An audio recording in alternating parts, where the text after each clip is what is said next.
Hi, Neil again. I'm on a survey this time in Newcastle this morning. So what I've been asked to do is a dampen timber. There's been a surveyor out. They've had a home buyers report done and they pointed out excessive spring in the floors. I can feel the loose floorboards under my feet. I suspect it's probably not down to fungal decay. It just feels as though there's been some work done on the property I'm standing on, and there the floorboards are rocking. But I will pop the boards up. Now, a lot of surveyors don't bother doing that. They say, you know, they're frightened of the risk of causing damage. I've been here all of, I don't know, on the timber survey, I've been here about half an hour so far. But on the timber survey on the ground floor, it's taken me all of 5 minutes to identify that there's a hatch. The obvious place to look when you want to get floorboards up is adjacent to radiators, because invariably they'll have popped a hatch or formed a hatch to allow them to get in to do the pipe work. And the same again at the back end, which is the rear left corner of the dining area.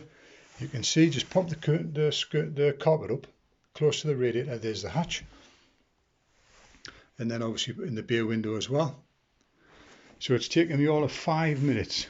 Very low risk of causing any damage. You know, these days carpets are on gripper rods, so they'll come up fairly easily. But what it does, it's always worth making that little bit of effort, because you see so much more, which obviously, you know, it adds something to your report, the fact you can state for fact what you have and haven't seen. So what I will do is I'll pop this under the floor, and then what we can see is the bitumen felt damp-proof course, the original bitumen felt damp-proof course. Now, it was never going to be visible from above ground level, or on the external there's no evidence of it.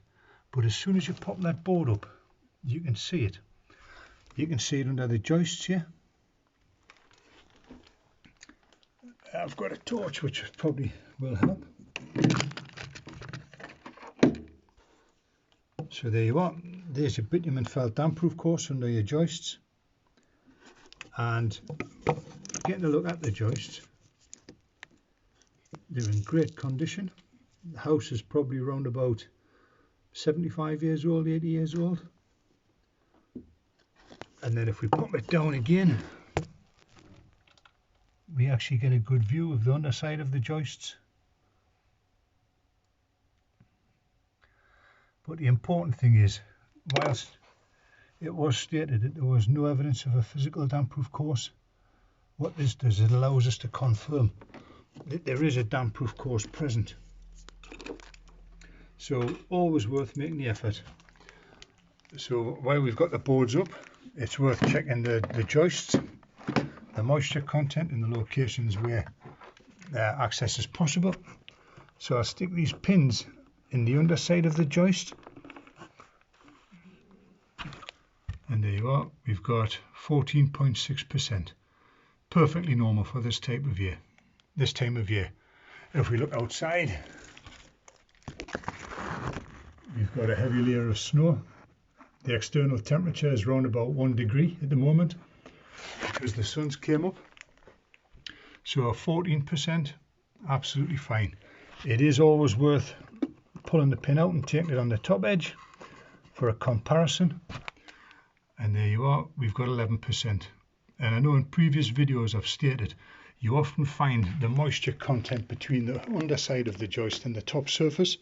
You'll find roughly 5% difference from the moisture content, which is borne out by that, just over 14% on the underside and 10.8% on the top surface.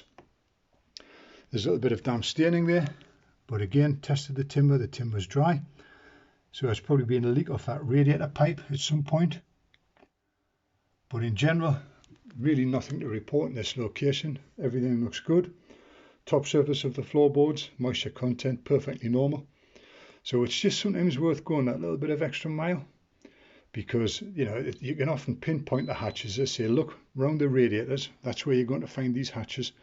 Pop them up straight away. You can confirm, yes, it has got a physical damp-proof course. We have a bitumen felt, which is there. Couldn't be any clearer. But then what it does, it just indicates, or it points out, that we're unlikely to see any issues with that. I can feel a decent movement of air in the subfloor void, which indicates that the air bricks on the external are doing exactly what they're intended to do. And obviously using a torch and mirror, you can get to see quite a lot of this floor. So I just thought it was, you know, a good example of why it's worth making that little bit of extra effort, because it just gives you a massive information that you wouldn't have got by standing looking at it, obviously from on top of the carpets. Okay, I hope this has helped. Thanks now, bye bye.